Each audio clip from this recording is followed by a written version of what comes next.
Hi guys, my name is Sergey and today we are at the Nurburgring in Germany. We're going to talk about Ford Fiesta ST. This is a very popular car of the young people and it is one of the cars you can use on the street and on a track.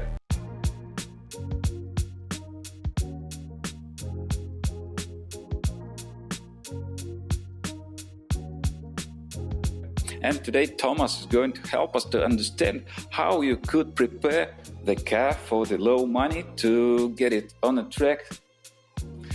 So let's start then. Let me ask you about maybe first thing everybody is interested in, the engine. Do you need to do something with the engine to have a fun with this car? The Fiesta with a 2-liter engine and 150 horsepower on the Nordschleife especially is already quick enough. It's a car that at the beginning needs a bit more tuning on the suspension compartment than to the engine. Tuning of the engine consumes a lot of money but gives you a little effect on the track time. Yes. It's better to start work on other compartment like suspension and brakes and then later move on the engine. Yeah, and the engine tuning affects on reliability. Also, shorten the life of the engine. All right, what about suspension in there? Suspension instead makes a big difference.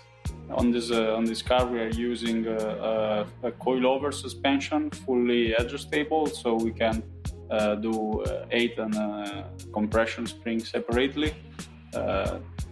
This is ideal when you want to fine-tune the car. What model is it? We are using actually FK suspensions. They are not one of the premium brand, but after some seasons, does it work and lasting for a long time? Yes, right? That's outstanding because not expensive at all. And they last without any problems here at the Nordschleife for more than one season.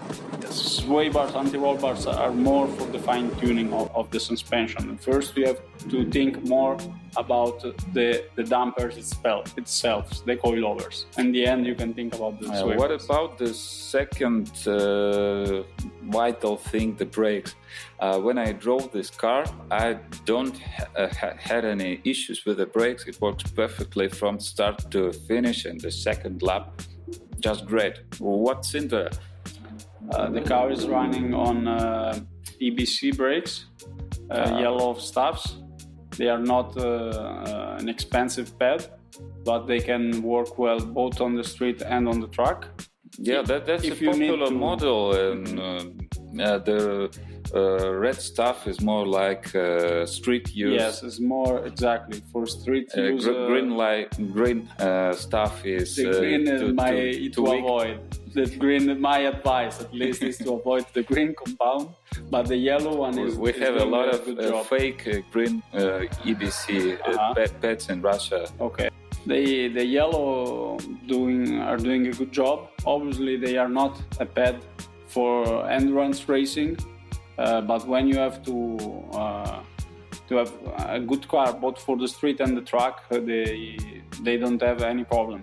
Yeah, no, you don't need to hit them before use, and that's good. Yes, exactly. Because you can have a long line before start when the tires are cooling and the brakes are cooling, and you can push to the limit from the first corner on it. Yes. What about safety? I saw the roll bar, but it's only the back part of the car, not going forward. Is it by the regulation or it's just your decision? Our idea here for the Nordschleife is that it's really hard to have an impact with the roof. No, with the great deceleration. But in 2-3 points of the track, it's quite easy to have a rollover, also at high speed.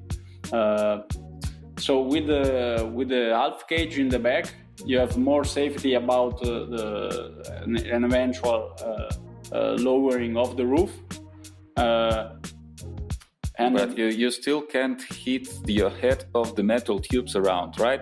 No, exactly. Yeah, this is a bit better on that side. You can drive the car even without an helmet because you cannot hit the tube from the cage. A full cage is less useful. Yeah, but it adds more weight, and yes, there is no need of it. Exactly. Also about the brakes, I saw armored steel lines and air ducts, yes, which come inside of the brakes. Yes, the car have stainless steel braided lines and air ducts. They are on this car a bit more important than others. Is a bit more heavier than a Swift, for example, and the brakes have a similar dimension. It's more important on this car to work on the cooling, to provide not too much for the braking performance, but at least to avoid bending the discs. That can happen easily if you don't take care of the brakes in the correct way, in a proper way. All right. About the lightning, I saw you removed the back seat, and is there something more? No. Basically, the car is lightened only on the rear, but for the rest is a stock car. Yeah, but I feel it's light itself. I drove once a 1.6 liters stock engine car, had it like an everyday car, and I felt that it's extremely light. It really weighs nothing. So I guess there is nothing to remove. Yeah, the cars today, especially, they are, I mean, not the most newer. They have a lot of electronic devices that are some way heavy. These cars we use here, they are all early 2000 to late 2000 cars. This means they are the ideal compromise between the golden age of car building. Exactly, the golden age, on my opinion, also. They are not too digital enough, but digital enough on some kind of things like good ABS. Good ECU control. When you want a car that is good to use both on the track and on the street, it's better to don't go for a fully lightening of the car. So thank you, Thomas. I understood more about the street and track car, and this Ford Fiesta is a perfect example of cheap, light car for the beginning to start your autosport life. So thank you. Hope see you soon. Okay, thank you very much. Thanks for watching.